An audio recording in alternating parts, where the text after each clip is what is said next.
కాదని రాజకీయాల్లోకి వచ్చి ప్రజా జీవితంలోకి వచ్చి ఇవాళ మీ ఆశీర్వాదం కోసం మీ ముందుకు వస్తున్న తమ్ముడు రాకేష్ రెడ్డి గారికి అవకాశం ఇచ్చి గెలిపించాలని కోరుతూ మా పార్టీ పరంగా కూడా మా నాయకులందరం కూడా మీటింగ్ పెట్టుకున్నాం. మరి రాబోయే 10 రోజులు, ఎందుకంటే 25 తారీఖు లాస్ట్ ప్రచారానికి, ఈ 10 రోజులు కూడా అందరం కూడా ఎక్కడి వాళ్ళం అక్కడ కష్టపడదామని నిర్ణయం తీసుకున్నాం. మా పార్టీ పరంగా పూర్తి ఎఫర్ట్ పెడతాం. తప్పకుండా తమ్ముడు రాకేష్ రెడ్డి గారిని 3 జిల్లాల విద్యావంతుల ఆశీస్సులతో గెలిపించుకుంటామని చెప్పి కూడా ఆశాభావంతో మీ అందరికీ కూడా ధన్యవాదాలు. మీలో కూడా ఓట్లున్న వాళ్ళు కూడా దయచేసి మాకే ఓటేయాలని చెప్పి కూడా హృదయపూర్వకంగా విజ్ఞప్తి. Thank you.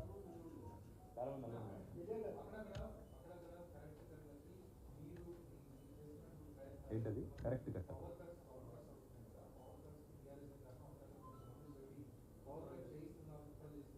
రేవంత్ రెడ్డి గారికి కేసీఆర్ గారికి తేడా ఏంటంటే, కేసీఆర్ గారు 10 ఏళ్ళు ప్రభుత్వాన్ని నడిపినా ఎన్నడూ ఒక పొల్లు మాట కూడా రాష్ట్ర ప్రభుత్వ ఉద్యోగుల గురించి మాట్లాడలేదు. ఎందుకంటే వారితో మాకున్నది పేగుబంధం.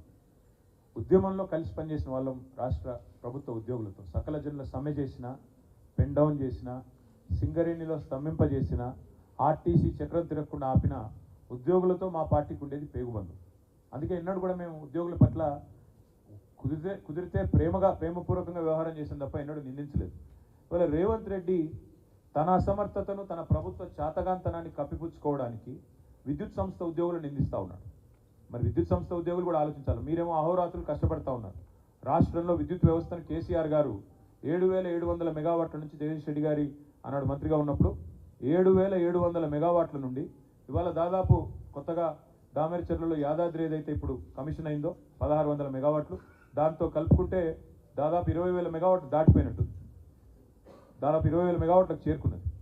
అంటే విద్యుత్ సంస్థ ఉద్యోగుల కష్టం జెన్కో కానీ, ట్రాన్స్కో కానీ, డిస్కామ్లు కానీ అద్భుతంగా ఉంది కాబట్టే అక్కడి నుంచి ఇక్కడ దాకా వచ్చాం. అది గుర్తించకుండా, కామన్ సెన్స్ లేకుండా ఇవాళ తన చేతగాంతనాన్ని కప్పిపుచ్చుకోవడానికి 10 ఏళ్ళు కేసీఆర్ గారి ప్రభుత్వంలో కరెంటు కోతలు లేకుండా బ్రహ్మాండంగా ఏ ఉద్యోగులు అయితే నిర్వహించారో ఇవాళ ఆ ఉద్యోగులను నిందిస్తూ చిల్లర రాజకీయానికి ముఖ్యమంత్రి ఏదైతే పాల్పడుతున్నాడో ఆయన ఆలోచించాలి. ఎందుకంటే ఆయన విజ్ఞతతో మాట్లాడాలి. ఇవాళ ఎలక్షన్ అయిపోయింది, ఎందుకు మాట్లాడుతున్నాడు ఇట్లా? తన చేతగాంతనం బయటపడుతుందనా? అదే చెప్తున్నా బ్రదర్. ముఖం బాగాలేకపోతే అద్దం బాలు కొట్టినట్టు వెనకటివాడు అట్లున్నది కథ. ఆయన చేత కాదు ప్రభుత్వాన్ని నడపడం. ఏ ప్రభుత్వాన్ని అయితే కేసీఆర్ గారు సమర్థవంతంగా నడిపారో, ఏ డిస్కంలను అయితే నడిపారో, ఏ డిస్కంలో ఉద్యోగులు అయితే అహర్నిశలు శ్రమించి ఆఖరికి శ్రీశైలంలో పంప్ హౌస్ మునిగిపోతే కూడా, కష్టమైతే కూడా, నష్టం జరిగితే కూడా, ప్రాణ నష్టం జరిగితే కూడా అహర్నిశలు శ్రమించింది ఇదే ఉద్యోగులు. వాళ్ళని ఇవాళ నిందిస్తూ రాష్ట్ర ప్రభుత్వ ఉద్యోగులను ఇన్సల్ట్ చేయడం అనేది ముఖ్యమంత్రికి తగదు.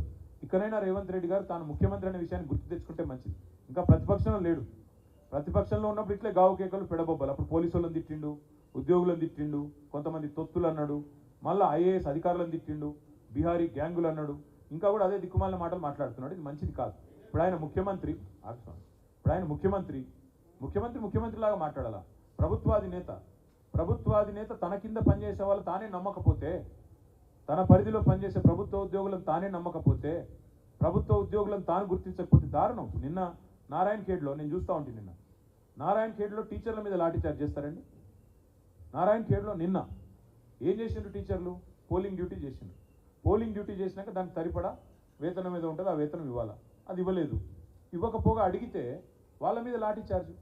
ఒకవైపు టీచర్ల మీద లాఠీచార్జ్, ఇంకోవైపు విద్యుత్ ఉద్యోగుల మీద నిందలు. ఇది కరెక్టా? ఒక ముఖ్యమంత్రి చేయాల్సిన పని, ఇది ప్రభుత్వం చేయాల్సిన పని. ప్రభుత్వం తన దగ్గర పనిచేసే ఉద్యోగులను సమర్థవంతంగా వారి దగ్గర పని తీసుకోవాలి, ప్రజలకు సేవ చేయాలి. ఆ పని చేయకుండా ప్రతిపక్షాలను నిందిస్తే ఏమొస్తుంది ఆయనకి?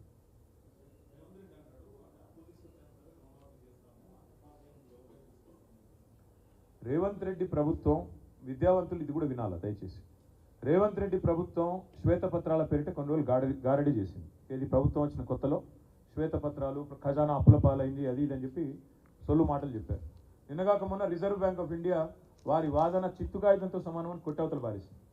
రిజర్వ్ బ్యాంక్ ఆఫ్ ఇండియా మొన్న విడుదల చేసిన నివేదిక దయచేసి మీరందరూ తెప్పించుకొని చూడండి. సరే, ఇప్పుడు పత్రికలు మీరు రాయరు, మాకు తెలుసు, ఇప్పుడు పాపం మీ బాధలు మీకున్నాయి. కానీ వాస్తవం జరిగింది ఏంది? 3,89,000 కోట్లు మాత్రమే రాష్ట్ర ప్రభుత్వ అప్పు. 7 లక్షల కోట్లు అని కాంగ్రెస్ ప్రభుత్వం చేస్తున్న ప్రచారం చిల్లర ప్రచారం, దివాలా కోరు ప్రచారం అని చెప్పి రిజర్వ్ బ్యాంక్ ఆఫ్ ఇండియా నిన్నగాక మొన్న ఎండగట్టింది. దయచేసి తెప్పించుకొని చూడండి. రిజర్వ్ బ్యాంక్ ఆఫ్ ఇండియా చెప్తోంది 3,89,000 కోట్లు మాత్రమే అప్పు. కాంగ్రెస్ ప్రభుత్వం చేస్తున్న ప్రచారం 7 లక్షల కోట్ల అప్పు అనేది శుద్ధ తప్పు అనేది నెంబర్ 1 పాయింట్. రెండో పాయింట్ ఏంటంటే అప్పు చేయడమే తప్పు అన్నట్టు నిన్నటిదాకా సన్నాయి నొక్కులు నొక్కిన కాంగ్రెస్ సన్నాసులు మరి మీరెందుకు అప్పు చేస్తున్నారండి? రాష్ట్ర ప్రభుత్వ ఆదాయం అంతా ఎక్కడ పోతుంది? మరి మేము భారతదేశంలోనే మా ప్రభుత్వం దిగిపోయినాడు హైయెస్ట్ పర్ క్యాపిటల్, హైయెస్ట్ తలసరి ఆదాయం కలిగిన రాష్ట్రం ఏది అంటే గల్లా ఎగిరేసి చెప్పుకునే పరిస్థితుల్లో తెలంగాణను వీళ్ళకి అప్పచెప్పి దిగినాం. మా ప్రభుత్వం వచ్చినాడు రాష్ట్రం యొక్క తలసరి ఆదాయం 1,14,000.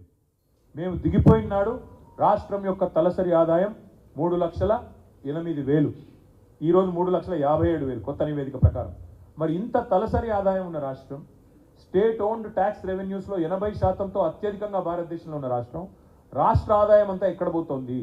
కాంట్రాక్టర్ల జేబుల్లోకి పోతుందా లేక రాష్ట్ర ప్రభుత్వం ఇంకా ఏమైనా చేస్తుందో చెప్పాలా? రైతులకు రైతు బంధు రాదు, జనవరి నెల పెన్షన్లు కూడా ఎగ్గొట్టారు పేదవాళ్ళవి. మరి డబ్బులను ఎక్కడ పోతున్నాయి? అప్పులు ఎందుకు తీసుకుంటున్నారు? మేము అప్పు తీసుకుని నడుపుతాను, అప్పు తీసుకొని ఆనాడు ప్రొడక్టివ్ సెక్టర్లో ఉత్పాదక రంగంలో పెట్టుబడి పెడితే మమ్మల్ని నిందించారు.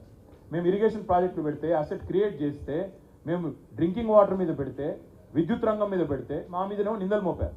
ఇవాళ అదే వీళ్ళు అప్పు కట్టడానికి అప్పు తీసుకుంటున్నామని చెప్తున్నారు.